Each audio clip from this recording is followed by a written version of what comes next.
Hi everyone, I have Nikki LaRose here. Hi. She's my friend and my makeup artist, and she's here because she's gonna answer some makeup questions that you guys asked. Okay, so earlier today I posted on my Instagram asking if you had any makeup questions for Nikki. And so we're gonna answer a few of them, and the first one is, how do you stop creasing under your eyes? You want to pick the right concealer for under your eye. You don't want to do something that's too thick or heavy because then that's automatically going to crease. One product that I actually love is from MAC. It's Pro Longwear Concealer.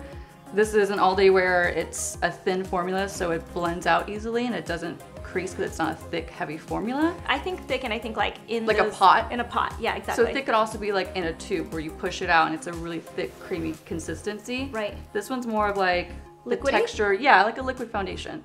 So that would be one way to prevent creasing. Also, less is more. The more you put there, the more it's gonna build up and it's gonna crease. Right. Another way to prevent it, setting powder.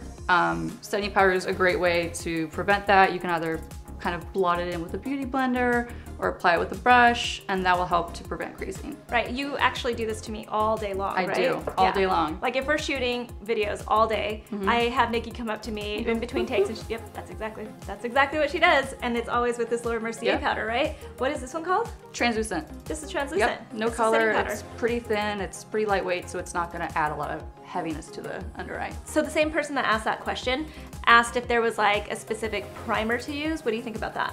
Primer under the eye, I wouldn't do it. I would do like an eye cream. No primer? No. If anything, that's adding an extra layer that you don't want under your eye. That makes sense. So no primer under your eye because it adds more. Yeah. And then we want to stay away from too many layers under the eye because overall, like throughout the day, we're squinting and we're smiling. That's going to start to crease and to build up a little bit. Less is always more under the eye. Less is always more. That's the main answer to how do you prevent creasing under the eyes. Get the right concealer, something that's thin, set it with powder, and you should be good. How do you reduce redness and like red splotchy dots all over your face? Well, go back to the color wheel. Green cancels out any redness or pink in your skin.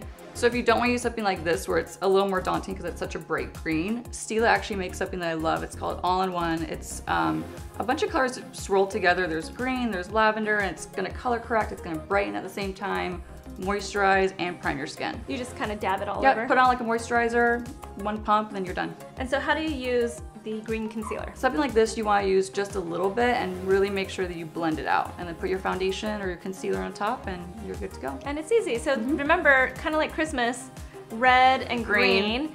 The green cancels out the red. Exactly. And it's an easy way to remember. Yeah, totally. Christmas. Okay, the next question is, how do you find the right foundation color? Definitely try a couple and try to color match in natural light. So like try to take it outside or try to stand by a window. Exactly. That natural light is always the best way to color match your skin because you're getting that true light. Yeah. Try to stay away from like department stores where the lighting could be kind of yellow or terrible harsh. lighting. It just makes you look ugly in a department store. It could look great in the store, and then you walk out and you're like, oh my god, I'm super orange or I'm super pink. Yeah. Can you tell? Like you can tell them at the counter, for instance, to like swatch a couple colors on your skin, and then you can even walk outside. You can, and if you have to do it in a store, ask them to try at least 3 colors and try to keep it along the jawline and do like one swipe here, down towards your neck, and to really get a good match. You never want to try color match on the top of your hand. Like people do that all the time. Right. It's never accurate. Your hand, top of your hand especially, is always darker than your face. Yeah, that makes complete sense. And then when you're swatching it, do you want them to like blend it into your skin, or do you want them to just do a line? You want to do a line, and then you actually want to take a brush and try to blend it in, and then whichever one blends in the most seamlessly, that's your color. That's your color. Yeah. Good to know. Also a tip, when you buy makeup from a drugstore, for instance, you know it's in that packaging, it's like almost impossible to match it. You can't tell. You can't tell. Yeah. You can actually buy that makeup, and if it doesn't work for you, you can take it back. A lot of people don't know that too. Yeah. And then they're stuck with the wrong color. And the last question, I know you know the answer for this because I know the answer because I'm a bronzaholic. I love bronzer. And you love bronzer too. Totally. Right? How and where do you apply bronzer? So 2 ways to think of applying your bronzer. One's more technical. You could think 3 and an E. So an E directly down your face and then a 3 on that side. 3 and an E, it's a little more technical. It's a little more makeup school. Yeah. If you want to just go for a really natural, all over bronze look, think anywhere the sun would naturally hit you. So like the high points of your face. Nose. So top of the forehead, sweep it across, bridge of the nose, get your chin, top of your cheekbones, and always apply with a fluffy brush if you want it to look flawless and even and more natural. Yeah. Should you blend it? Absolutely. Yeah. You never want to look like you have streaky bronzer. Right, you don't want lines, right? Definitely not. Yeah. Which I'm guilty of. You guys have even called me out sometimes here on the channel, but you know, I'm a bronzaholic. Was I not there? You were not there. Okay. How about, you know what, one of the tips that I always give is to not wear a shiny bronzer. Like one of those sparkly ones, right? Those look good when you're about 16 years old.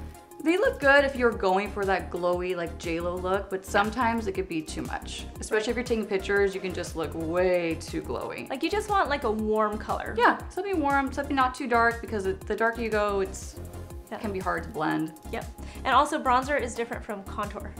Absolutely. Bronzers Right? are usually a lot more orange. Contours are usually more of like a cool tone. Yep. So stay away from a bronzer that's too shiny, too glittery, and too dark. Yeah, there you go. Thank you so much, Nikki. No problem. We really appreciate it. Nikki will be here every once in a while, so I'll continue to post on my Instagram. Follow me at Susan Yara. Follow Nikki at Makeup by Nikki LaRose. And we'll, you know, ask you guys every once in a while to send us your questions, and then we'll do another video. Ask us some tough questions. Tough questions. Those were pretty easy ones. Those were They like, were, you know, yeah. those are the ones that she tackles all the time. Definitely. All the time. So Yeah, hit us with your hard hard ones. questions.